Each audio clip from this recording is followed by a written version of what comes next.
Ya, bismillahirrahmanirrahim. Assalamualaikum warahmatullahi wabarakatuh.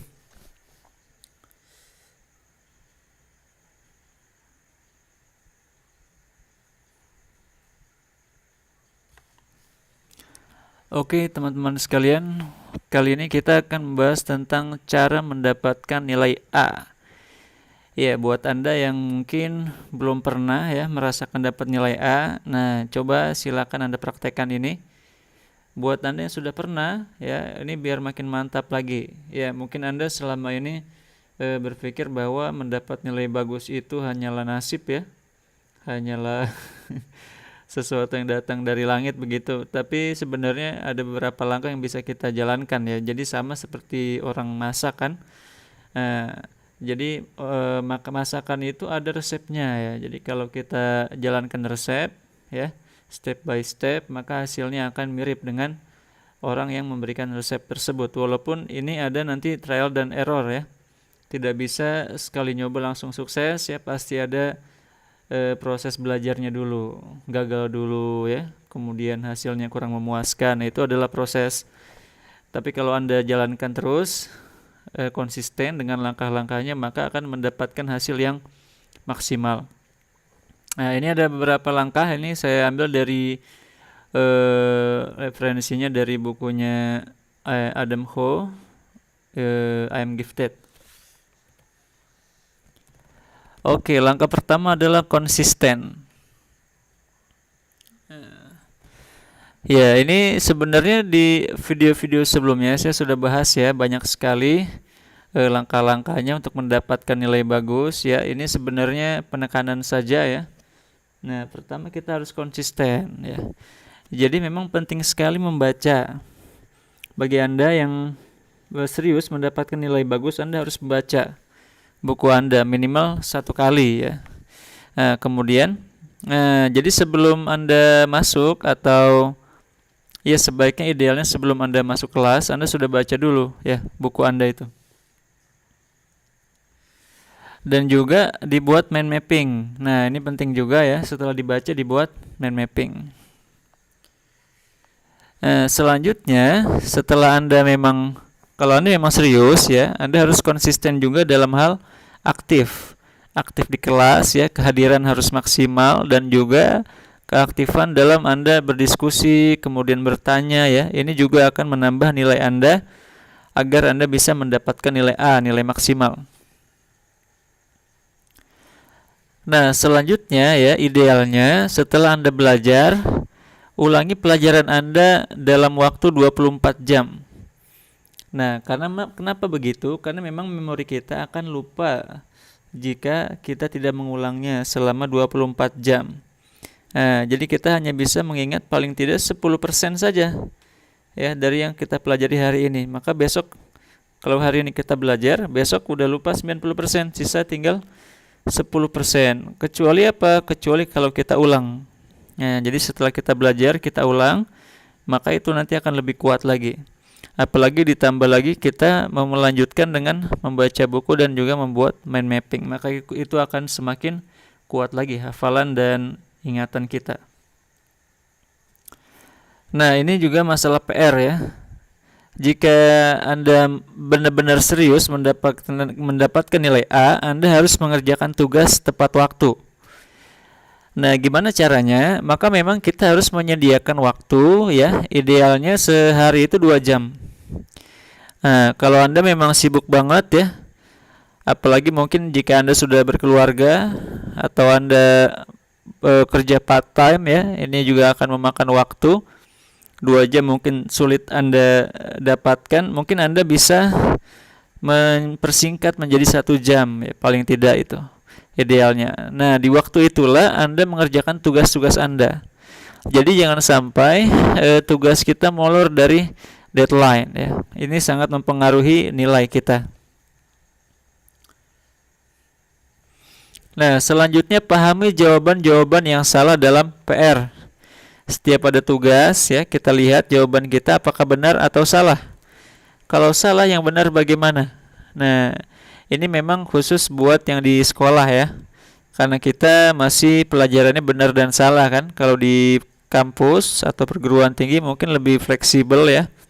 Jawabannya biasanya menanyakan pendapat dan juga pola pikir, tidak terlalu tekstual. Tapi ini juga berlaku. Nah, bagi Anda yang di kampus, apalagi yang sistemnya di Indonesia ini ya, kebanyakan tugas dari dosen. Nah, itu seharusnya kita mengerjakannya dengan hati-hati sesuai dengan petunjuk dari dosen. Jadi jangan sampai, nah ini juga masalah plagiarisme ya. Kita harus benar-benar menulisnya sendiri asli, bukan karya orang lain. Kemudian jumlah halamannya juga harus sesuai ya. Boleh juga lebih. Kemudian juga referensinya bisa dipercaya dan juga diandalkan ya. Cukup representatif lah ya, yang layak. Nah, itu juga perlu kita perhatikan. Jadi jangan sampai kita memberikan karya atau memberikan hasil tugas yang di bawah standar. Nah, kalau Anda ingin hasil nilai maksimal, Anda harus membuat tugas di atas standar ya. Mungkin saya sudah pernah bahas ya bahwa ada 3 tipe manusia. Pertama yang melakukan di bawah standar. Nah, orang-orang seperti ini biasanya mereka tidak dihargai ya. Kedua, yang melakukan sesuatu pas sesuai dengan standar. Nah, ini sudah bagus ya. Cuma ketika memang nanti dalam suatu komunitas ya, mereka hanya akan menjadi orang rata-rata. Nah, untuk menjadi di atas rata-rata ya, menjadi manusia-manusia top ya, yang di atas, itu kita harus melakukan sesuatu di luar di atas standar yang diharapkan. Nah, kalau Anda serius ingin mendapatkan nilai terbaik ya, Anda harus selalu berusaha melakukan sesuatu di atas standar yang diharapkan. Ya, selanjutnya yang kedua, belajar dari kesalahan. Jadi kesalahan adalah guru yang paling baik. Manusia memang belajar dari kesalahan dulu. Kita tentu ingat waktu kita pertama kali belajar berjalan ya, kita salah-salah dulu kan, kita jatuh dulu, kemudian dipegangin dulu ya. Apalagi waktu kita belajar naik kendaraan ya, naik motor, jatuh dulu itu biasa kan, jatuh dulu, kemudian nabrak dulu, naik mobil ya, nyerempet dulu. Nah, dari situ kita belajar. Memang manusia belajar dari praktek ya, karena pengalaman adalah guru yang terbaik. Kadang kita kalau diajarin malah kurang nyambung, kurang nurut begitu ya. Tetapi ketika kita mendapatkan pelajaran langsung dari pengalaman berbuat salah, justru itulah merupakan pengalaman yang membekas di hati kita dan otak kita ya, sehingga kita lebih hati-hati, lebih serius dan lain sebagainya. Ya, jadi semakin banyak kita membuat kesalahan ya, justru semakin bagus. Kenapa? Karena dari kesalahan kita semakin banyak belajar. Nah, maka jangan takut membuat kesalahan ya, selama niat kita baik. Karena dari kesalahan itu kita akan mendapatkan pengalaman ya, pengetahuan baru yang lebih berharga. Jadi jangan kita anggap membuat kesalahan itu sesuatu yang hina ya. Justru kesalahan itu mulia selama kita meniatkan untuk melakukan proses belajar. Dalam proses belajar, salah itu sesuatu yang sangat biasa. Kita tidak perlu menganggapnya terlalu memalukan. Jadi misalnya kita, ini juga pentingnya adalah perlu kita perhatikan bahwa kita sebaiknya tidak nyontek. Ya. Kalau kita menyontek, maka kita mengandalkan otak orang lain. Nah, walaupun kita betul semua, ya, tetapi kita tidak belajar ya. Kita tidak meningkatkan kemampuan otak kita. Kita mengandalkan kemampuan otak orang lain. Justru kalau kita salah semua, kemudian kita belajar kenapa salah ya, otak kita akan menguat. Nah, dari situ kita akan belajar. Nah, kalau Anda hanya mengandalkan orang lain ya itu nanti Anda akan ketergantungan ya, saat dia tidak memberikan jawaban Anda akan stres, nilai Anda fluktuatif. Ya. Dan Anda tidak bertambah pintar, yang bertambah pintar hanya teman Anda. Belum lagi kalau ada sanksi kan, mencontek kadang ada sanksinya, Anda tidak mendapatkan nilai, ya Anda akan malu ya, dan lain sebagainya. Orang tua Anda juga malu Anda nyontek, nilai Anda tidak keluar ya, Anda diberi sanksi dan lain sebagainya. Nah, ini sangat memalukan. Nah, maka kita harus mengandalkan diri kita sendiri ya, belajar terus. Salah terus tidak apa-apa ya, justru ketika kita tidak bisa ya, kita perlu banyak mengulang. Nah, jadi memang manusia belajar dari pengulangan. Semua skill berasal dari pengulangan. Maka Tony Robbins mengatakan repetition is the mother of skills. Pengulangan adalah ibu dari semua keterampilan. Ya, jadi kalau kita mau latihan, mau bisa menjawab soal dengan baik, maka latihan terus, ya, ulang-ulang terus soal tersebut sampai kita hafal dan menguasai betul. Nah, perlu kita ketahui bahwa tidak ada siswa yang gagal. Yang ada hanya siswa yang menyerah. Jadi sebenarnya segala sesuatu bisa kita pelajari selama kita tidak menyerah dalam belajar ya. Nah, jadi tidak akan gagal kalau kita terus belajar, tidak menyerah. Yang gagal hanya yang menyerah. Nah, maka itulah bedanya orang yang berkembang dan tidak berkembang. Nah, ketika menemukan sesuatu yang sulit ya, orang yang sukses ya, yang berkembang adalah orang yang menghadapinya dengan sabar ya, kemudian dijalani, diusahakan untuk dipecahkan, dicari solusinya. Tapi yang tidak berkembang adalah yang ketika menemui kesulitan dia berhenti, menyerah pada keadaan. Nah, ini perbedaan orang yang sukses dan tidak sukses ya, pemenang dan pecundang itu ya. Sudah kita bahas dulu itu di video-video awal-awal dulu ya, tentang keyakinan diri atau efikasi diri.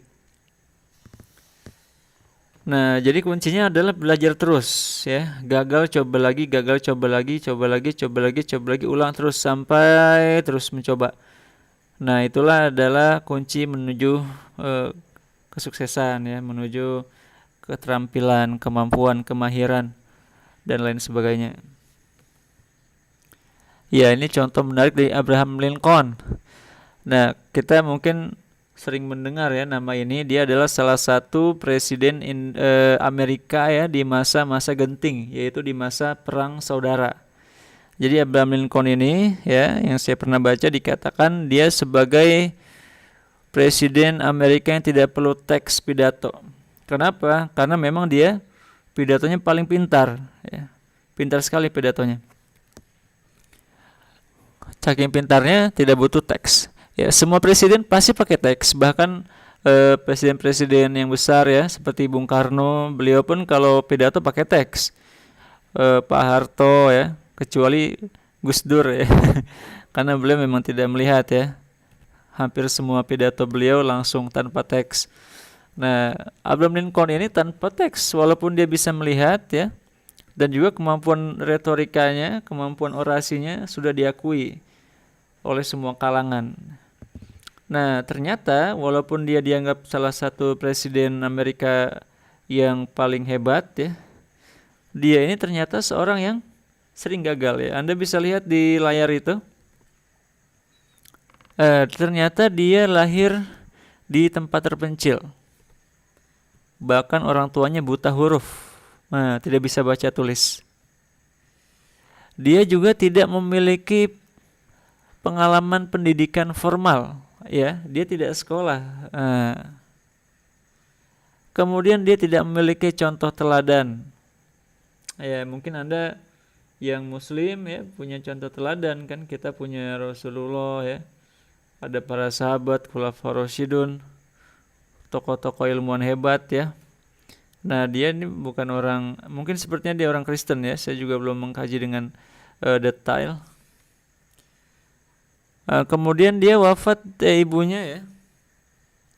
Ibunya wafat saat dia berusia 9 tahun. Ini mirip dengan Rasulullah ya. Rasulullah ibunya wafat di usia 6 tahun. Kemudian dia bisnis di usia 22 gagal lagi. Coba lagi di umur 25 bangkrut lagi ya. Kemudian di usia 26 dia kehilangan sahabat karibnya, sahabat dekatnya meninggal dunia. Kemudian dia ikut pemilu legislatif di usia 32 tahun dan ternyata tidak terpilih, gagal ya.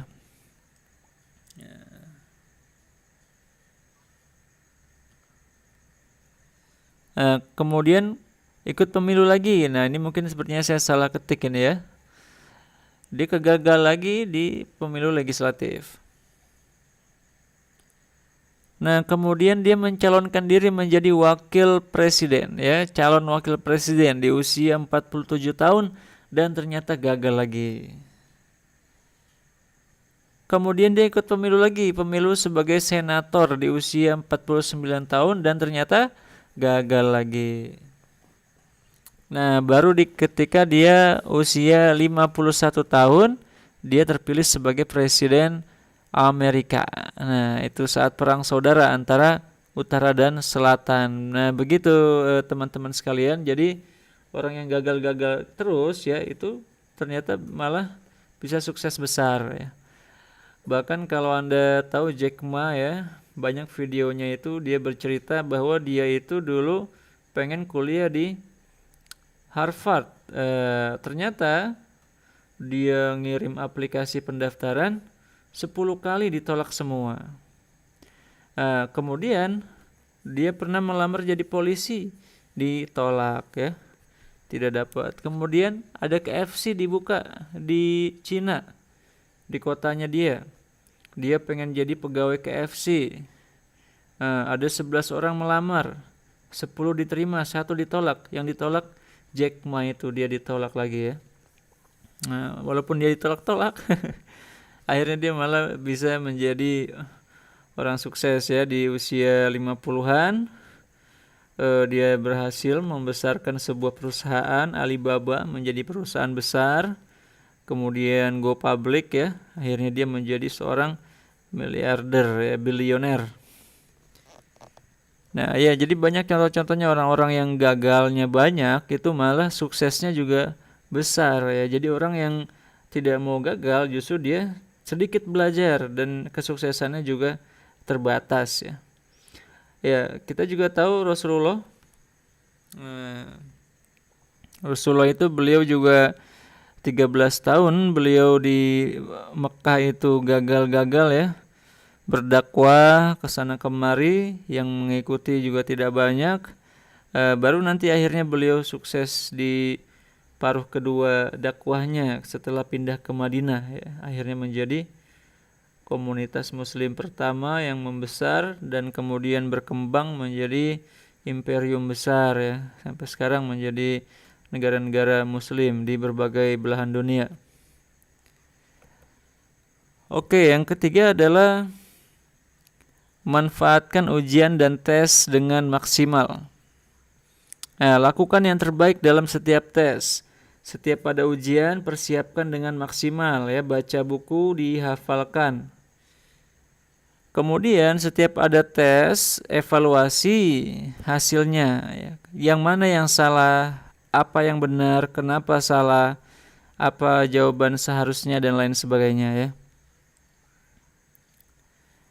Nah, kemudian Anda identifikasi penyebab nilai Anda seperti itu. Apakah karena tidak ingat ya, atau kesalahan tidak teliti, tidak bisa menjawab karena memang tidak tahu atau tidak mampu menjawab dan lain sebagainya. Nah, kemudian kalau Anda sudah tahu kesalahan Anda, cari solusinya. Mungkin kalau Anda tidak tahu berarti Anda belajarnya kurang. Kalau Anda tidak ingat ya, berarti Anda sebenarnya sudah tahu tetapi hafalan Anda kurang kuat. Berarti harus meningkatkan kemampuan menghafal atau meningkatkan usaha dalam menghafal. Atau kalau Anda tidak hati-hati ya, kesalahannya karena tidak hati-hati, berarti Anda harus lebih hati-hati lagi dalam menjawab. Nah, jika Anda sudah melakukan hal tersebut, semua yang saya sebutkan tadi ya, ada 4 tadi, Anda masih gagal juga, Anda harus mencari strategi baru.